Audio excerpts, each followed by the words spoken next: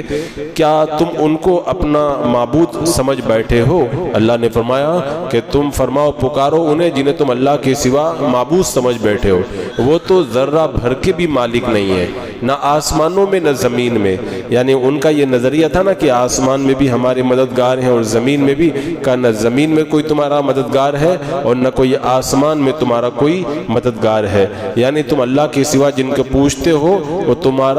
وہ اللہ کے ساتھ میں بالکل کسی چیز کے کوئی شریک نہیں ہے۔ تو یہ آیت کریمہ ان مشرکین کے بارے میں نازل ہوئی جو اللہ تعالیٰ کے سوا کسی اور کو معبود بنائے بیٹھے تھے، اور یہاں پر ان کا زبردست طریقے سے رد کیا گیا۔ پہلی بات تو یہ فرمائی گئی کہ وہ بالکل کسی نفع نقصان کے مالک نہیں، اور دوسری بات یہ بتائی گئی کہ وہ جو ہے نا اللہ تعالیٰ کے ساتھ میں کسی چیز کے پارٹنر بھی نہیں ہے، اور پھر یہ بھی بتایا گیا کہ اللہ کا ان میں سے کوئی مددگار بھی نہیں۔ تو جب نہ خدا کے ساتھ مددگار ہیں، نہ شریک ہیں، نہ کسی چیز کے مالک ہیں، جب کچھ ہے ہی نہیں تو تم ان کو خدا کیوں سمجھ بیٹھے ہو؟ یعنی بھرپور طریقے سے ان کا رد کر دیا گیا۔ یہاں پر ایک بات یاد رکھی جائے، یہاں جو فرمایا گیا نا کہ نفع و نقصان کے مالک نہیں ہے، تو یہ بتوں کے بارے میں کہا گیا ہے، یہ اہل ایمان کے بارے میں نہیں کہا گیا ہے۔ اہل ایمان میں جو اللہ کے نیک بندے ہیں، اولیاء کرام ہیں، انبیاء کرام ہیں، یہ تو مدد کرتے ہیں، ان سے مدد کا انکار نہیں ہے۔ یہاں پر بتوں کی جو مدد کا وہ اعتقاد رکھتے تھے اس کا انکار فرمایا گیا ہے، اور یہ کہہ دیا۔ اس کے بعد میں پھر ارشاد فرمایا وَلَا تَنْفَعُ الشَّفَاعَةُ عِنْدَهُ إِلَّا لِمَنْ أَذِنَ لَهُ، اور اس کے پاس شفاعت کام نہیں دیتی مگر جس کے لیے وہ اذن فرمائے۔ یعنی پہلے تو بتایا گیا کہ کچھ بھی وہ مالک ہی نہیں ہے، کچھ نہیں کر سکتے، بے کس بے بس ہیں، اب کافر اگر یہ کہیں کہ چلو ہم مان لیتے ہیں ہمارے بت زمین اور آسمان میں مالک نہیں ہیں، نہ کسی چیز کے حصے دار ہیں، لیکن قیامت کے دن یہ ہماری شفاعت تو کریں گے، اللہ کی بارگاہ میں ہماری بخشش کا تو سامان کروائیں گے، اور ان کی شفاعت کی وجہ سے ہم لوگ نجات پا جائیں گے، تبھی اس آیت کریمہ میں اس کا بھی رد کر دیا گیا کہ ان کا گمان بالکل سراسر بکواس ہے۔ قیامت کے دن ایسا نہیں ہوگا کہ جس کا جی چاہے وہی کھڑا ہو کر کے شفاعت کرنے لگ جائے۔ اللہ نے فرمایا نہیں، شفاعت وہی کرے گا جس کو اللہ تعالیٰ اجازت دے گا۔ تو شفاعت کے لیے صرف انہی کو اجازت ملے گی جو اللہ تبارک و تعالیٰ کی بارگاہ کے مقرب ہوں گے، اور وہ ان لوگوں کی شفاعت کریں گے اللہ تبارک و تعالیٰ جن کی شفاعت کا ان کو اذن عطا فرمائے گا، اور وہ اللہ کے مقبول بندے ہوں گے، وہ انبیاء کرام ہوں گے یا اولیاء کرام ہوں گے جو گنہگاروں کی شفاعت کریں گے۔ یہ بت تو کسی کے کچھ بھی سفارشی قیامت کے دن ہو ہی نہیں سکتے ہیں، ان کو تو کوئی بالکل ذرا برابر بھی اختیار نہیں ملے گا۔ لہذا اگر تم یہ سمجھتے ہو کہ قیامت میں یہ ہماری سفارش کریں گے تو یہ بھی سراسر غلط ہے۔ حتی اذا فزع عن قلوبهم قالوا ماذا قال ربكم قالوا الحق وهو العلی الکبیر، یہاں تک کہ جب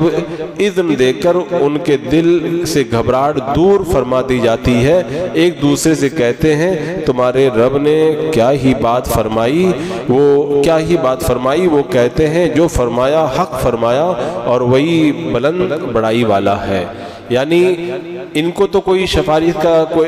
کا کوئی اختیار نہیں ہے۔ جو قیامت کے دن جن کو اللہ تعالیٰ شفاعت کا اختیار دے گا وہ بھی اللہ تعالیٰ کے ڈر سے کانپتے ہیں، ان کے دل کے اندر اللہ کا خوف ہے، اور جب اللہ تبارک و تعالیٰ اپنے فضل سے ان کو اجازت دے گا شفاعت کرنے کی تو ان کا خوف و ہراس دور کر دے گا، اور پھر ایک دوسرے کو بشارت دینے کے لیے پوچھیں گے اللہ نے کیا فرمایا، کہیں گے جو فرمایا اللہ نے صحیح فرمایا، اور اللہ نے یہ اذن دے دیا ہے کہ تم گنہگاروں کی شفاعت کرو۔ تو یہ ان کی کیفیت ہوگی جن کو اللہ تعالیٰ نے اپنی بارگاہ کا مقرب بنایا۔ تو جو بت ہے ان کے بارے میں تم جو عقیدہ رکھتے ہو سراسر غلط ہے، اور وہی بلندی والا اور بڑائی والا جو اتنی بلندی اور بڑائی والا ہے اس کی بارگاہ میں بت کیا بول پائیں گے؟ بڑے بڑے جابر اور ظالم بادشاہ بھی کانپتے ہوئے نظر آئیں گے، وہاں پہ تو اللہ والے ہوئی کی شفاعت قبول ہوگی۔ اور پھر آگے اس کے بعد میں ان کو چپ کرنے کے لیے رب نے کیا فرمایا؟ قل من يرزقكم من السماوات والارض قل الله وانا او اياكم لعلى هدى او في ضلال مبين، تم فرماؤ کون جو تمہیں روزی دیتا ہے آسمانوں اور زمین سے؟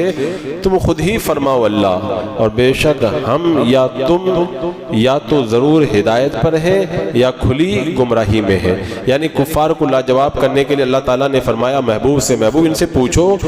تم ان بتوں کی پوجا کرتے ہو، تمہارا رزق تم کو کون دیتا ہے؟ بادلوں کے مشکیزے میٹھے پانی سے بھر کر ہواؤں کے کندھے پہ لاد کر کے کون بھیجتا ہے؟ اور تمہاری کھیتیوں پہ کون پانی برساتا ہے؟ یہ سورج کی کرنیں اور چاند کی شعائیں کس کے حکم سے تمہاری کھیتیوں کی پرورش کرتی ہیں، اور کس کے حکم سے ان کے اندر رنگ اور مزہ آتا ہے؟ اور کون ہے جو یہ سارے انتظامات کرتا ہے؟ سبزیاں پھل پھول کون تیار کرتا ہے؟ اب کافروں کے پاس میں اس سوال کا کوئی جواب نہیں تھا، تو جب رب نے فرمایا نا کہ محبوب ان سے پوچھو تمہیں کون روزی دیتا ہے آسمانوں اور زمین میں، یعنی آسمان سے پانی کون برساتا ہے اور زمین سے اناج کون نکالتا ہے، تو ان کے پاس کوئی جواب نہیں۔ قل اللہ، اے محبوب تم خود ہی بتاؤ، یہ سارا کام اللہ تبارک و تعالیٰ کرتا ہے، کیونکہ ان کے پاس میں اس کا کوئی جواب نہیں ہے۔ اور فرمایا کہ اگر یہ کہتے کہ ان کے بت یہ سب کچھ کر رہے ہیں، پانی بت برسا رہے ہیں، کھیتی وہ اگا رہے ہیں، یہ بالکل صاف جھوٹ ہے، سفید جھوٹ ہے۔ اور اگر اللہ تعالیٰ کا نام لیتے ہیں کہ اللہ تعالیٰ کرتا ہے تو پھر ان سے پوچھو جب سب اللہ ہی کرتا ہے تو تم کیوں اللہ کے ساتھ میں غیر کو شریک بناتے ہو؟ تو اللہ نے فرمایا ان کے پاس کوئی جواب ہے ہی نہیں، محبوب تم خود ہی جواب دے دو، کہہ دو اللہ سب کچھ دیتا ہے۔ اور فرمایا کہ بے شک ہم یا تم یا تو ضرور ہدایت پر ہیں یا کھلی گمراہی میں، یعنی ہم مسلمان جو ہیں اللہ کی عبادت کرتے ہیں اور یہ مشرکین بتوں کی پوجا کرتے ہیں، تو ان سے کہو کہ ہم دونوں تو رائے راست پہ ہو نہیں سکتے بھئی، یا تو ایمان صحیح ہوگا یا کفر صحیح ہوگا، یا توحید صحیح ہوگی یا شرک صحیح ہوگا، دونوں تو صحیح نہیں ہو سکتے نا۔ تو فرمایا کہ ان سے کہو کہ ہم اور تم دونوں نہ تو ہدایت پر ہو سکتے ہیں اور نہ دونوں گمراہ ہو سکتے ہیں، اب بتاؤ کہ رائے راست پر گامزن تم ہو کہ ہم ہیں؟ تو کہا کہ اب یہ تو ہو نہیں سکتا کہ توحید کے ماننے والے اور شرک کے ماننے والے دونوں رائے حق پر ہوں، لہذا خود ہی فیصلہ ہو جائے گا۔ حق پر وہ ہے جس کی دلیل حمایت کرتی ہے، اور عقل سلیم جس کے حق ہونے کا فیصلہ کرتی ہے، اور عقل اس بات کا فیصلہ کرتی ہے جو اللہ کے سوا دوسروں کو بتوں کو پوجتے ہیں وہ حق پر ہو ہی نہیں سکتے، اور جب تم حق پر نہیں ہو سکتے تو پتہ چلا کہ ہم ہی لوگ حق پر ہیں۔ تو اسی کو کہا گیا بے شک ہم یا تم یا تو ضرور ہدایت پر ہیں یا کھلی گمراہی میں، یعنی اتنی صاف دلیل دے دی گئی، دونوں ہدایت پر نہیں ہیں اور دونوں گمراہی پر نہیں ہیں، تو فیصلہ کرو، فیصلہ یہی ہے تم لوگ گمراہ ہو اور ہم لوگ ہدایت پر ہیں۔ اور اس کے بعد میں فرمایا قُلْ لَا تُسْأَلُونَ عَمَّا أَجْرَمْنَا وَلَا نُسْأَلُ عَمَّا تَعْمَلُونَ، تم فرماؤ ہم نے تمہارے گمان میں اگر کوئی جرم کیا تو اس کی تم سے پوچھ نہیں ہے، نہ تمہارے کرتوتوں کا ہم سے سوال ہوگا، یعنی ایسا تھوڑی ہے کہ ہم کچھ کریں تو قیامت کے دن تم سے پوچھا جائے گا، یا تم اگر کچھ الٹے سیدھے کام کرو تو اس کے بارے میں ہم سے سوال کیا جائے گا، نہیں، جو کرے گا اس سے اسی کے بارے میں پوچھا جائے گا، ہر شخص اپنے گناہوں کا بوجھ اٹھائے گا۔ اب وقت ہے سمجھنے کی کوشش کرو، اگر اس حقیقت کو جو بالکل روشن ہے اگر سمجھ چکے ہو تو نادان بچوں کی طرح ضد مت کرو اور حق پہ آ جاؤ۔ جب تم کو خود کو معلوم ہے کہ تمہارے گناہوں کا وبال تمہارے اوپر پڑے گا تو پھر کیوں تم ضد کے اوپر اڑے ہوئے ہو؟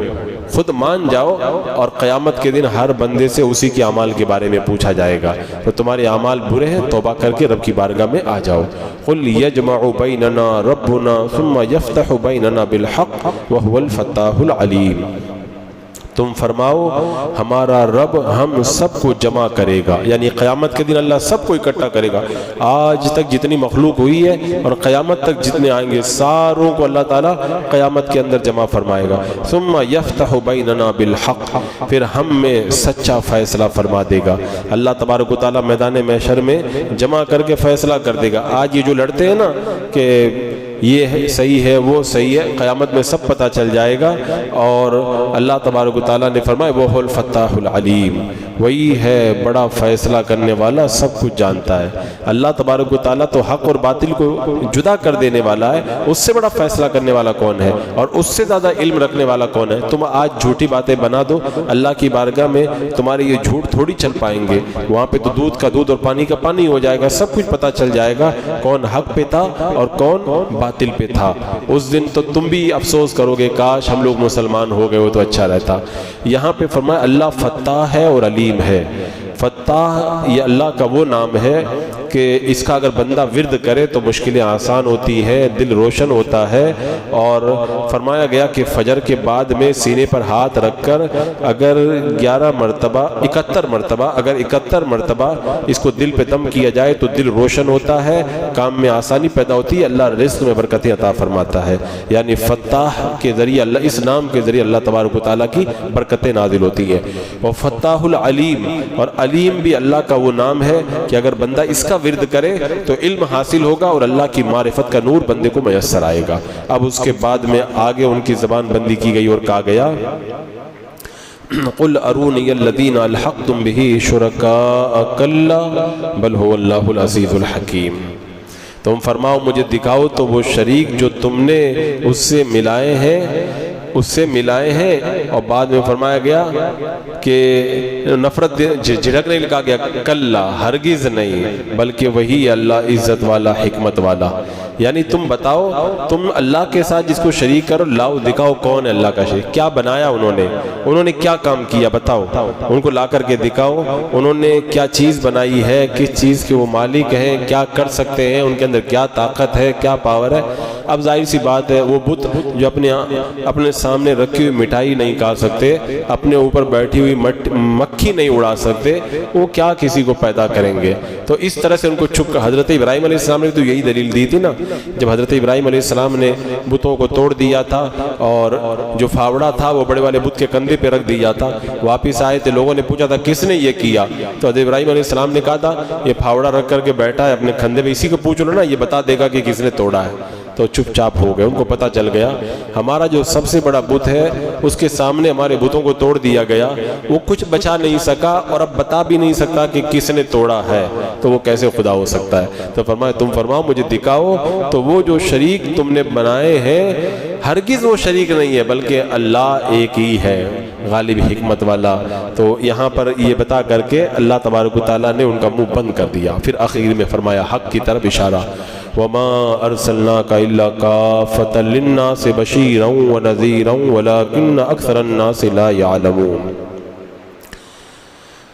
ہم نے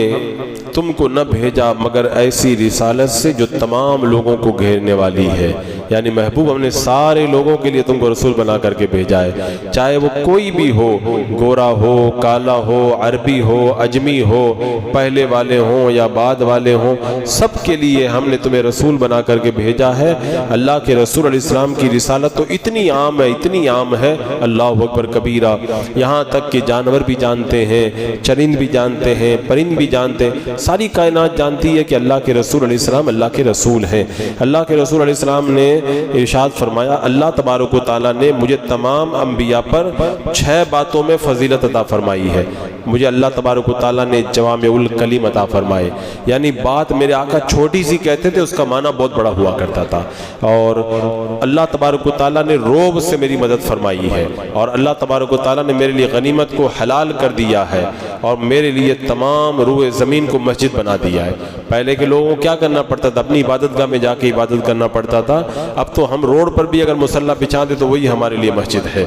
اور طہارت کا ذریعہ بنایا میرے لیے روئے زمین کو۔ اور پھر آخر میں میرے آقا نے فرمایا مجھے تمام مخلوقات کی طرف رسول بنا کر کے بھیجا گیا ہے، مجھے تمام نبیوں کے آخر میں بھیج کر نبیوں کا سلسلہ ختم کر دیا گیا ہے، یعنی میں تمام مخلوق کے لیے نبی بن کر کے آیا ہوں۔ میرے آقا نے بتا دیا کہ میں ساری کائنات کا نبی ہوں، آپ کی رسالت ایسی عام ہے، ایسی عام ہے، بے شمار آیات اور احادیث سے یہ پتہ چلتا ہے میرا آقا علیہ الصلوۃ والسلام سب کے رسول ہیں۔ تبھی تو ہرنی بھی آپ ہی کی بارگاہ میں فریاد کرتی ہے، اونٹ بھی مالک کی شکایت آپ ہی کی بارگاہ میں کرتا ہے، چونٹیاں اپنے بچوں کے لیے آپ ہی کی بارگاہ میں، سب آپ ہی کی بارگاہ میں آ کے فریاد کرتے ہیں۔ تو ہم نے تمام کے لیے آپ کو رسالت کو عام کیا ہے، بشیرا و نذیرا، خوشخبری دیتا اور ڈر سناتا، یعنی ایمان والوں کو خوشخبری دینے والے اور کافروں کو ڈر سنانے والے۔ وَلَكِنَّ أَكْثَرَ النَّاسِ لَا يَعْلَمُونَ، لیکن بہت لوگ نہیں جانتے۔ بندہ جہالت سب سے بڑا جرم ہے، سب سے بڑا جرم ہے، سب سے بڑی بیماری ہے یہ۔ آدمی جب جاہل ہوتا ہے نا تب کچھ بھی کر لیتا ہے وہ، تو یہ نہیں جانتے نا محبوب، اسی لیے ایسا کر رہے ہیں۔ اگر جان جائے نا تو اس کے بعد میں آپ کے اوپر ایمان لانے کے اندر بالکل پیچھے نہیں ہٹیں گے، اور پھر اب کافر لاجواب ہو گئے تو پھر وہی طریقہ ہے، کیا کہنے لگے؟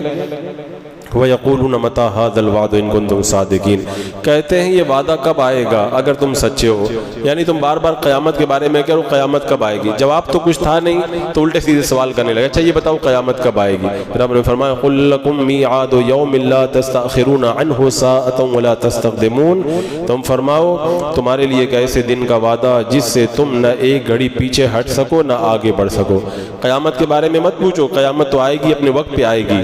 تیاری کرو، کیونکہ جب اللہ کا وعدہ آتا ہے نا، چاہے وہ موت ہو یا قیامت، جب اللہ کا وعدہ آتا ہے نا تو نہ ایک گھڑی آگے ہوتا ہے نہ ایک گھڑی پیچھے ہوتا ہے۔ بندہ جس دن مرتا ہے نا اس کی قیامت تو اسی دن آ جاتی ہے، جس دن انتقال ہوتا ہے اس کی قیامت تو اسی دن آ جاتی ہے۔ تو اللہ کا جب وعدہ آ جائے تو آگے پیچھے نہیں ہوتا ہے، تو جو اتنا پکا وعدہ ہے اس کا ٹائم مت پوچھو، ہر وقت اس کی تیاری کرو، ہر وقت تیاری کے اندر لگے رہو۔ تو ان آیات میں اللہ تبارک و تعالیٰ نے ان ناشکروں کو اور کافروں کو ایسے جوابات دیے کہ جن کے بارے میں یہ بالکل ذرا برابر بھی زبان کھولنے کے لائق نہیں ہے۔ قرآن کی ان دلیلوں نے ان کا منہ ہمیشہ کے لیے بند کر دیا۔ بسم اللہ الرحمن الرحیم، اللہم صلی علی سیدنا مولانا محمد وبارک وسلم، صلاۃ و سلام علیک یا رسول اللہ یا اللہ یا رحمان یا رحیم العالمین، اپنے محبوبان بارگاہ کے صدقے میں اعمال صالحہ کی توفیق عطا فرما، ہر گناہ ہر برائی سے محفوظ و معمون فرما، ایمان پہ زندگی، ایمانی پر خاتمہ نصیب فرما۔ ربنا تقبل منا انك انت السميع العليم وتب علينا انك انت التواب الرحيم، ان الله وملائكته يصلون على النبي يا ايها الذين آمنوا صلوا عليه وسلموا تسليما۔ اللهم صل على سيدنا وشفيعنا وحبيبنا مولانا محمد وبارك وسلم، صلاة وسلام عليك يا رسول الله۔ سبحان ربك رب العزة عما يصفون، وسلام على المرسلين والحمد لله۔